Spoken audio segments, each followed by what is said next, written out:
क्या आपको मसूड़ों से ब्रश करते वक्त खून आता है? क्या मुंह से बदबू आती है? क्या दांत धीरे धीरे हिलने लगा है? अगर हाँ, तो हो सकता है आपको पायरिया हो, जिसे मेडिकल टर्म में पेरियोडोंटाइटिस कहा जाता है। तो नमस्कार दोस्तों, स्वागत है आपका हमारे यूट्यूब चैनल योर फार्मा ज्ञान में। जो लोग प्रैक्टिस करने वाले स्टूडेंट्स वो लोग इस वीडियो को ज़रूर देखा और अपने ज़रूरतमंद दोस्तों को ज़रूर शेयर करें। आज की इस वीडियो में बात करने वाले हैं पायरिया के बारे में, जिसे मेडिकल टर्म में पेरियोडोंटाइटिस कहा जाता है। इस वीडियो में हम जानेंगे पायरिया क्या होता है, इसका सिम्टम क्या है, इसका कारण क्या है और इसका इलाज क्या क्या है। तो चलिए शुरू करते हैं। सबसे पहले हम जानेंगे पायरिया क्या होता है। ये आपका क्या common term, pyorrhoea is a common term for advanced gum disease medically called periodontitis. ये क्या है आपका पायरिया मसूड़ों की एक गंभीर बीमारी है, जिसे चिकित्सा मतलब कि मेडिकल भाषा में, मेडिकल लैंग्वेज में हम क्या कहते हैं, पेरियोडोंटाइटिस कहा जाता है। और it is a serious infection of the gums. ये क्या आपका सीरियस इन्फेक्शन है गम का, जो डैमेज करता है soft tissue and can destroy the bone supporting of the teeth. if untreated if untreated it may lead to tooth losing और tooth loss। ये क्या आपका एक गंभीर बीमारी है, जिसे मेडिकल टर्म में पेरियोडोंटाइटिस कहा जाता है। यह मसूड़ों और दांतों को सहारा देने वाली हड्डी को नुकसान पहुंचाता है। ठीक है, ये क्या करता है, मसूड़ों और दांत को जो सहारा देता है, सपोर्ट देता है, उस हड्डी को क्या करता है, ये नुकसान पहुंचाता है। इलाज ना होने पर दांत हिलने या गिरने लगते हैं। ठीक है, ये आप समझ गए क्या होता है पायरिया में।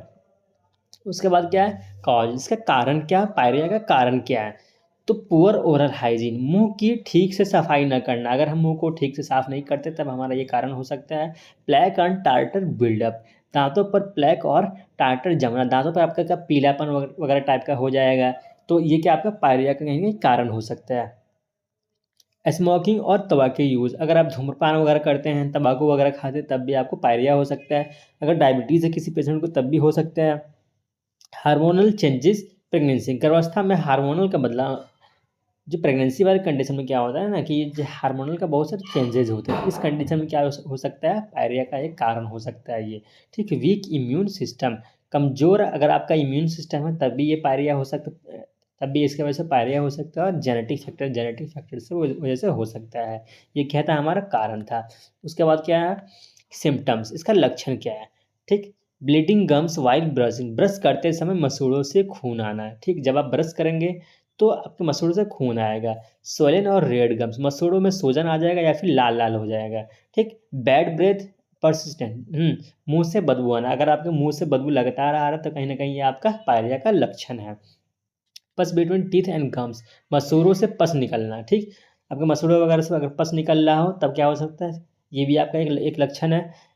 रिसेंडिंग रिसीडिंग गम्स, मसूड़ों का पीछे हटना, अगर आपका मसूड़ा पीछे वगैरह हट जाता है तब भी आपको पायरिया हो सकता है। लूज टीथ, दांतों का अगर हिलता वगैरह है, और पेन वाइल च्यूइंग, चबाने में अगर दर्द वगैरह होता है तब भी ये क्या आपका पायरिया का लक्षण है। बात कर लिए अभी तक के पायरिया क्या होता है, इसका कॉज कारण क्या है, इसका लक्षण क्या है। अब हम जानेंगे स्टेज, पायरिया का कितने स्टेज होते हैं। ठीक, अवस्था है, ये क्या होता है, मेनली दो टाइप से होते हैं। ठीक, दो स्टेज में होते हैं। जिंगिवाइटिस, जिंगिवाइटिस ये क्या, मसूड़ों को शुरुआती में सूजन होता है। ठीक, मसूड़ों का आपका स्टार्टिंग में क्या होता है, सूजन वगैरह रहेगा। Early stage gums bleed but bone is not damage, ये शुरुआती स्टेज में क्या होता है, ये क्या आपका शुरुआती वाला स्टेज है, स्टार्टिंग स्टेज है।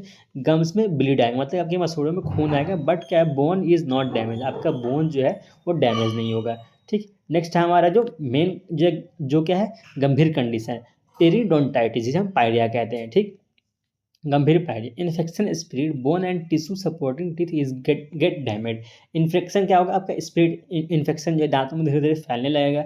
बोन और सॉफ्ट टिश्यू जो होगा, tissue supporting teeth gate damage, जो सॉफ्ट, जो बोन को जो सपोर्ट देता है ना, तो वो वाला क्या होगा, टिश्यू वो डैमेज हो जाएगा। ठीक, ये क्या था, हमारा स्टेजेस था।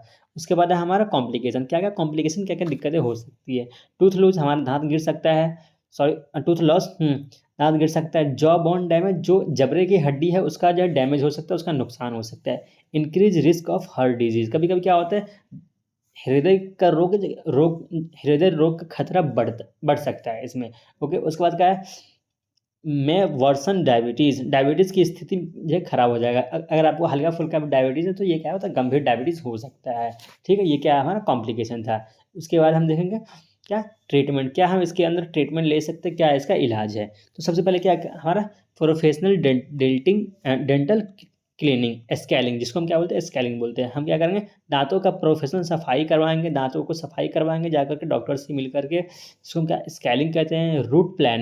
रूट प्लानिंग कर सकते हैं, एंटीबायोटिक्स वगैरह ले सकते हैं अगर इन्फेक्शन वगैरह हो गया हो सीवियर कंडीशन में। सर्जरी वगैरह जो करवा सकते हैं इन एडवांस केस। अगर ज़्यादा ही दिक्कत हो तो आप सर्जरी वगैरह करवाइए, डॉक्टर से कंसल्ट करिए।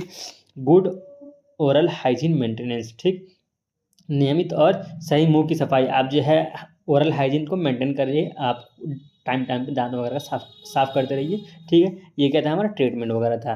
उसके बाद क्या है हमारा प्रिवेंशन, इसको हम किस तरह से मतलब बचा सकते हैं, ठीक। ब्रश ट्वाइस डेली, हमें क्या है दिन में 2 बार ब्रश करना चाहिए, कम से कम 2 बार, खाने मतलब रात में जो है सोने से पहले, और सुबह सुबह भी आपको जब ब्रश करना चाहिए, कम से कम दिन में 2 बार करना चाहिए। फ्लॉस डेली, रोज़ फ्लॉस करें। Regular dental checkup every 6 month, आप हर एक 6 महीने पे जो है अपने डेंटिस्ट से जो है सलाह लें, अपने डेंटिस्ट से जा करके मिले, डेंटल चेकअप करवाएं। उसके बाद क्या, अवॉइड तम्बाकू, आप अब जो तम्बाकू से दूर रहे, ठीक। जो लोग जो है तम्बाकू वगैरह खाते हैं उससे दूर रहे। ईट ए बैलेंस डाइट, ठीक। आप एक संतुलित जो है आहार मेंटेन करें, एक बैलेंस डाइट को आप मेंटेन करें, ठीक। आप ये पॉइंट को आप थोड़ा ध्यान में रखिए, तभी आपका जो है पायरिया बचाव हो सकता है। उसके बाद क्या, होम रेमेडीज़। इसका होम रेमेडीज़ क्या क्या ले सकते हैं। वार्म साल्ट वाटर रिंस, गुनगुने पानी में क्या करना है, नमक डाल करके फिर उसको कुल्ला करना है, ठीक है। हम क्या करेंगे, पानी को गर्म कर देंगे, फिर उसमें हल्का नमक डाल के हमें क्या करना है, कुल्ला करना है। या फिर आप कभी कभी फिटकरी वगैरह डाल के, जो पोटास एलएम जो होता है ना, फिटकरी, तो उसको आप जो है हल्का गुनगुने पानी में डाल के थोड़ा सा, तब आप जो है गुनगुना कर सकते हैं सोने से पहले। उसके बाद ऑयल पुलिंग, कोकोनट ऑयल से क्या, नारियल तेल से ऑयल पुलिंग कर सकते हैं। Clove oil for mild pain, हल्के दर्द में आप जो लौंग का तेल लगा सकते हैं आप, या फिर आप लौंग वगैरह दांतों के बीच में रख सकते हैं, चबा सकते हैं।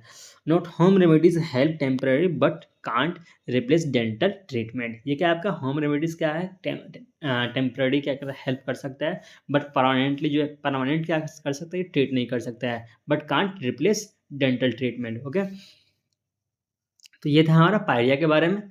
तो अगर आपको ये वीडियो थोड़ी सी भी हेल्पफुल लगा तो वीडियो को लाइक करें, और जो है वीडियो को ज़रूर शेयर करें यार, और जो है हमारे चैनल को सब्सक्राइब ज़रूर करें। तब तक मिलते किसी और नए हेल्पफुल वीडियो में।